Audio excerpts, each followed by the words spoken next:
Donnez-moi n'importe qui, j'en ferai n'importe quoi. C'est une phrase que l'on attribue à Frédéric Borus Skinner. Est-il vrai que nous pouvons changer n'importe qui et lui faire n'importe quoi? Non seulement nous allons voir que c'est vrai, mais je vais vous dire exactement comment. TikTok, je vous présente la méthodologie du conditionnement opérant. Aziz Light.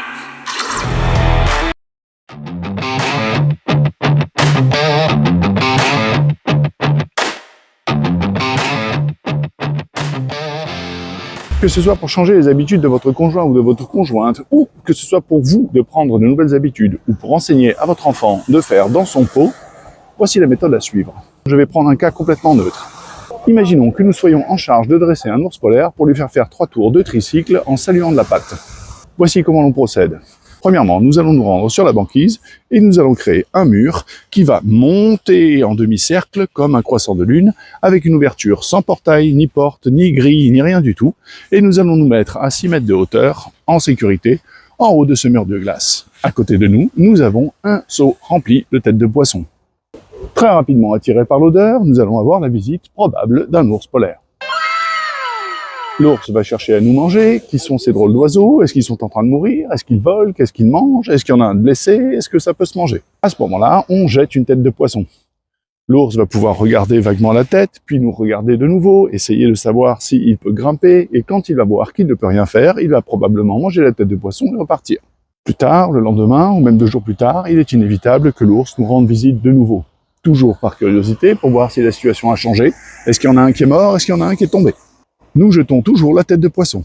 Nous répétons cette opération jusqu'à ce que l'ours vienne, mange la tête de poisson et reparte. Là, nous allons considérer qu'il a assimilé qu'il ne se passerait rien d'autre. À ce moment-là, nous faisons venir un tricycle de cirque. L'ours revient, regarde probablement l'objet et s'attend à recevoir cette tête de poisson que, cette fois-ci, nous ne lui donnons pas. Il y a une co-occurrence de 2 choses. 1. La tête de poisson ne tombe pas comme d'habitude. 2. Il y a un nouvel objet. À partir du moment où l'ours commence à se rapprocher du tricycle et éventuellement pose sa truffe dessus pour le renifler, à ce moment-là, nous jetons la tête de poisson. Nous recommençons cela jusqu'à ce que l'ours prenne l'habitude, en arrivant dans l'arène, d'aller directement vers le tricycle et de relever la tête, s'attendant à recevoir une tête de poisson. À ce moment-là, on ne la lui donne pas.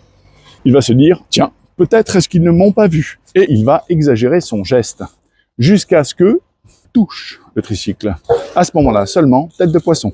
Notez qu'à ce niveau du conditionnement, l'ours commence à comprendre qu'il y a parfois des choses nouvelles à rechercher avant d'obtenir l'événement attendu, c'est-à-dire la tête de poisson, qui représente pour lui une friandise. On parlera alors de renforcement positif. Nous verrons dans quelques instants les différents aspects du renforcement positif-négatif, punition positive et négative. Je fais une petite pause et je commence à l'envers en commençant par la fin. Pour que l'ours puisse faire 3 tours de tricycle en saluant de la patte, il faut d'abord qu'il fasse 3 tours de tricycle. Pour ça, il faut qu'il en fasse 2. Pour ça, il faut qu'il en fasse 1. Pour ça, il faut qu'il soit capable de tourner. Pour ça, il faut qu'il soit capable de pédaler. Pour ça, il faut qu'il soit capable de monter sur le tricycle. Pour ça, il faut qu'il le touche. Pour ça, il faut qu'il le rencontre. Pour ça, il faut qu'il vienne dans l'arène.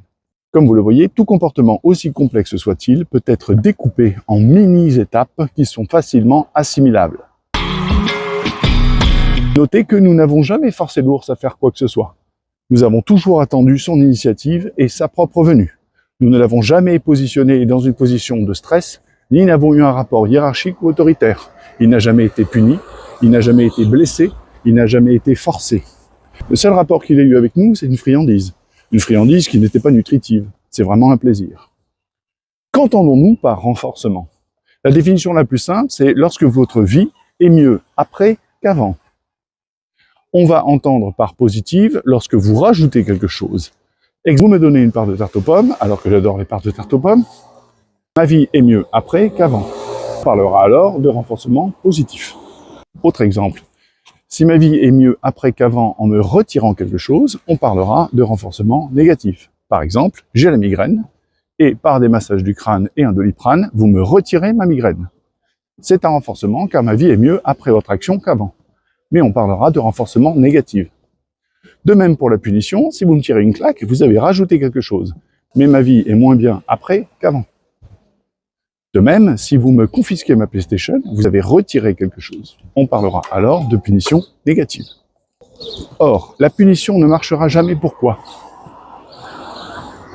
Parce qu'elle ne fait pas qu'enseigner simplement que je dois faire ou je ne dois pas faire la chose voulue, mais elle enseigne aussi que le rapport agressif dominant est possible, que la douleur est un outil pédagogique et que les interactions avec vous ne sont pas des interactions heureuses, ce qui ne m'invite pas à aller chercher une curiosité et un contact avec vous, ce qui ne favorise pas l'apprentissage. Sur le long terme, la punition est extrêmement délétère, et j'en veux pour preuve, depuis le temps qu'on a un code pénal, on n'a jamais aboli la criminalité. Il y a un détail qui est extrêmement intéressant, vous pouvez inviter l'action, vous pouvez la mimer, mais le renforcement doit être le plus grand quand l'initiative vient de l'enfant lui-même. Lorsque vous voyez un enfant ranger machinalement un objet, saisissez l'occasion pour renforcer à mort. C'est un comportement spontané qui lui apprend énormément de choses. La première, son action fut une bonne chose. La deuxième, avoir des actions spontanées est aussi une bonne chose. Enfin, quel est le type de renforcement positif? Car après tout, mon mari ou mon enfant ou mon épouse, je ne vais pas lui jeter les têtes de poisson. Eh bien, pour l'enfant, il faut regarder quel est le moteur de son désir. Est-ce que je veux toucher les clés de maman, qui sont salées en métal et d'habitude on ne lui donne pas? Ceci peut être une récompense, après avoir nettoyé les clés. L'enfant réagit extrêmement bien à ce qu'il comprend comme étant un privilège. Je vous remercie d'avoir suivi cette vidéo. Je vous retrouve tous les soirs de la semaine, autant que faire se peut, de 20h à 22h pour répondre au plus grand nombre de vos questions. À bientôt.